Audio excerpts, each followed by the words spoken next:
Kasus Priani itu sangat menarik ya, karena dia sebagai seorang guru seolah-olah tidak mendapatkan perlindungan.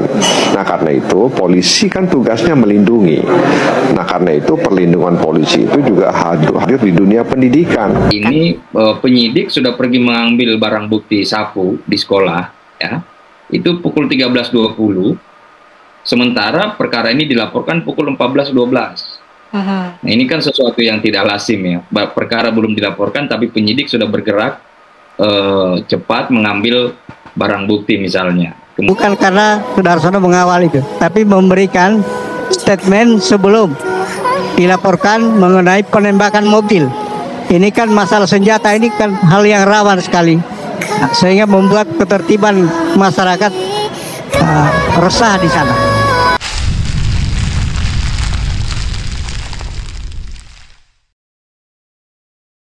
Halo, assalamualaikum Sobat My Story, apa kabarnya nih? Semoga sehat selalu ya, dan selalu dilimpahkan keberkahan hidupnya, amin. Kali ini kita akan kembali mereaction video kasus Supriani yang menjadi sorotan publik dan juga menjadi RDP bersama Kapolri. Dan apa perkembangan dari kasus ini? Komisi Hukum DPR berencana memanggil Kapolri Jenderal Polisi Listio Sigit Prabowo. Begini, tanggal 4 November yang akan datang, Komisi 3 itu akan menggelar rapat dengan Kepala Kepolisian Republik Indonesia. Nah, di situ nanti kita akan sampaikan agar kepolisian harus lebih hati-hati ya terkait pengaduan-pengaduan yang melibatkan institusi pendidikan. Karena peristiwa itu ya akan membuat guru menjadi takut untuk menegur muridnya, menasihati muridnya, bahwa kita tidak menutup mata ada juga guru yang kemudian berlaku kasar saat menasihati atau menegur muridnya, tapi itu kan sedikit jumlahnya.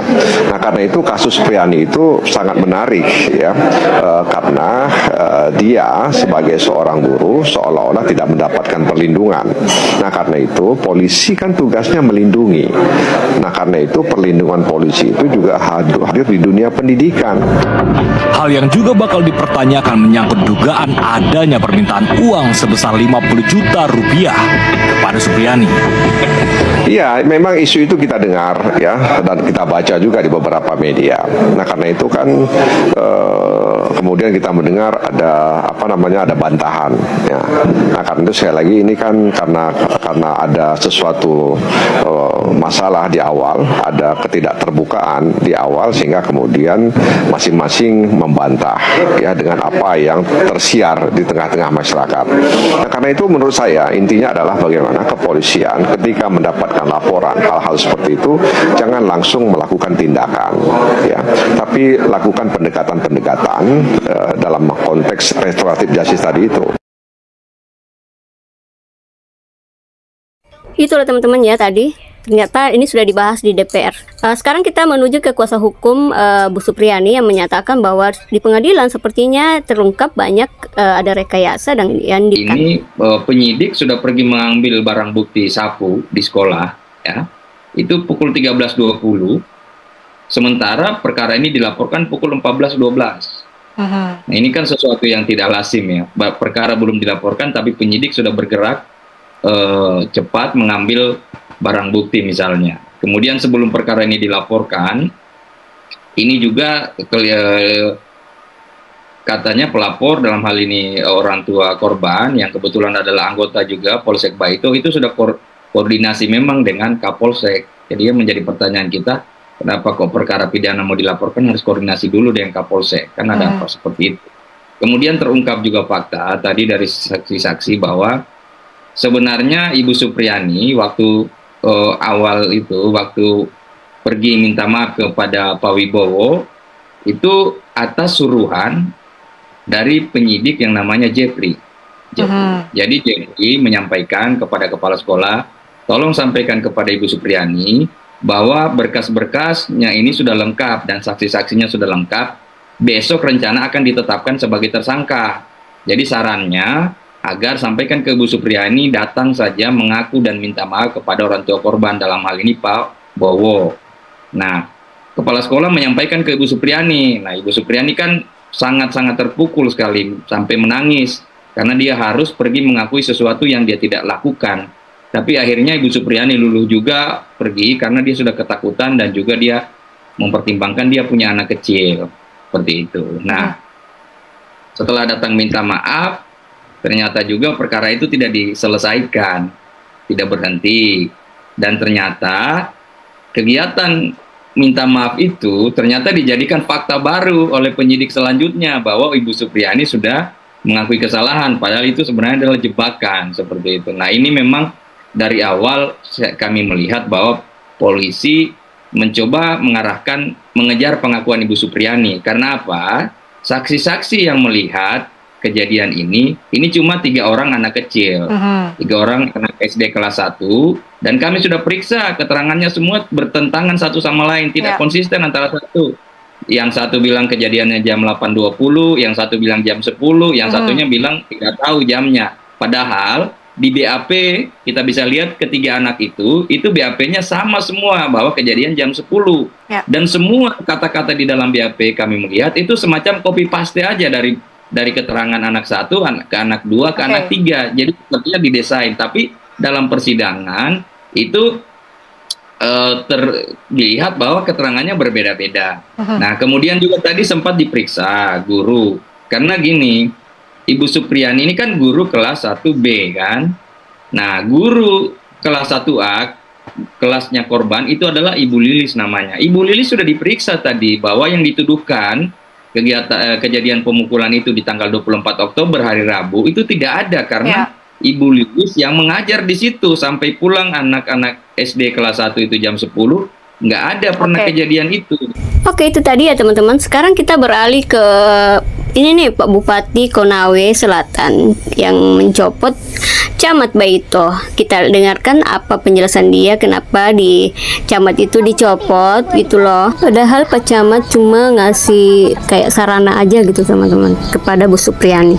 Jadi sebenarnya ini ada kesalahpahaman ya. Jadi yang paling parah adalah memberikan statement di wartawan bahwa mobilnya ditembak. Ini berarti daerah kami ini tidak aman. Nah, ini bukan karena mengawal. Kasus Supriyani sudah berjalan sesuai dengan hukum. Pemda juga sudah bantu penangguhan penahanan dijamin oleh Kepala Dinas PK dan dibantu full. Bukan karena Sudarsono mengawal itu, tapi memberikan statement sebelum dilaporkan mengenai penembakan mobil.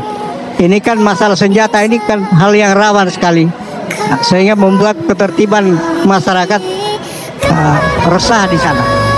Sehingga kami tarik dulu sementara, perbantukan Linmas untuk menenteramkan masyarakat di Kecamatan Baito.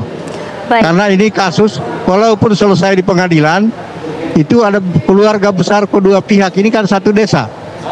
Nah, inilah yang kita antisipasi seperti itu.